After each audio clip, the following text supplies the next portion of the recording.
కర్ణాటకలో డీకే శివకుమార్ని ముఖ్యమంత్రిగా కొనసాగనిస్తారా, కొనసాగనివ్వరా? కర్ణాటకలో కాంగ్రెస్ ప్రభుత్వాన్ని కొనసాగనిస్తారా, కొనసాగనివ్వరా? మరి వేరే వాళ్ళు కాదు, వాళ్ళ పార్టీ ఎమ్మెల్యేలు వర్గాలుగా విడిపోయారు.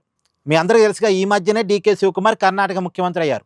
సిద్ధరామయ్య చేతుల్లో నుంచి సీఎం పదవి డీకే శివకుమార్ చేతుల్లోకి వచ్చింది. అది రావటానికే చాలా తతంగం నడిచింది. చాలా చర్చలు జరిగాయి, హైకమాండ్ ఇన్వాల్వ్ అయ్యి రకరకాల ప్రయత్నాల తర్వాత మొత్తానికి సీఎం మార్పు అయితే జరిగింది. సీఎం మార్పు జరిగింది, ఓకే.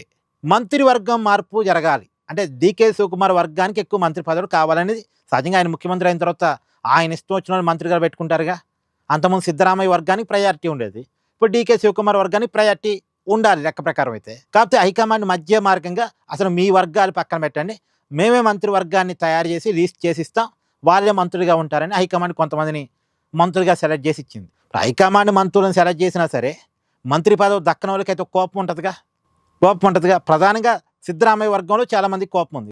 మంత్రి పదవి పోయిన వాళ్ళకి, మంత్రి పదవి ఆశించి రాని వాళ్ళకి చాలా కోపం వచ్చింది. ప్రధానంగా గోపాలకృష్ణకి, తర్వాత ఒకరిద్దరికైతే బాగా కోపం వచ్చింది. సో మొత్తంగా డీకే శివకుమార్ ప్రభుత్వం మీద అసంతృప్తిగా ఉన్నటువంటి 30 మంది రెబల్ కాంగ్రెస్ ఎమ్మెల్యేలు సపరేట్గా ఇవాళ బెంగళూరులో సమావేశం కాబోతున్నారు అని ఈరోజు పేపర్లో కూడా వార్తలు వచ్చాయి. నిజానికి 30 మంది ఎమ్మెల్యేలు నిజంగా డీకే శివకుమార్ ప్రభుత్వమే తిరుగుబాటు చేస్తే ప్రభుత్వం పడిపోయింది. ఎందుకంటే మొత్తం కర్ణాటక అసెంబ్లీలో 226 అసెంబ్లీ స్థానాలు ఉన్నాయి. కాంగ్రెస్ పార్టీకి ఉన్నది 135 స్థానాలు. ఈ 135 స్థానాల్లో 30 మంది అసంతృప్తి బ్యాచ్ ఒక కాంగ్రెస్ పార్టీకి వ్యతిరేకంగా తిరుగుబాటు చేశారు అంటే ఇప్పుడు ఇంకా కాంగ్రెస్ దగ్గర ఉండేది 105. డీకే శివకుమార్ సపోర్ట్గా ఉండేది 105. కానీ 105 సరిపోవే. అక్కడ కాంగ్రెస్కి 114 స్థానాలు కావాలి. 114 స్థానాలు ఉంటేనే అక్కడ కాంగ్రెస్ పార్టీ అధికారంలో ఉండగలదు. కానీ 105 స్థానాలే ఉంటే డీకే శివకుమార్కి సాధ్యం కాదుగా అధికారాన్ని కంటిన్యూ చేయటం. కాబట్టి ఈ 30 మంది తిరుగుబాటు చేయకుండా కాపాడుకోవడం డీకే బాధ్యత, కాంగ్రెస్ హైకమాండ్ బాధ్యత. ఇప్పుడు ఆ బాధ్యతనే చాలా జాగ్రత్తగా చేస్తున్నారు. ఆ 30 మందితో మాట్లాడుతున్నారు. ఇక తప్పదు, ఇక వీళ్ళు బెదిరిస్తున్నారు, మరి వాళ్ళతో కాడ దిగి రాలేమనుకున్నారు, రాజీనామా చేస్తే చేయండి అంటున్నారు. ఆల్రెడీ ఇంత నచ్చ చెప్పినా వినకుండా రాజీనామా చేసేవాళ్ళని చేయనీయండి అంటే ఒకవైపేమో రాజీ ఫార్ములా, ఇంకొక వైపేమో బెదిరింపు ఫార్ములా.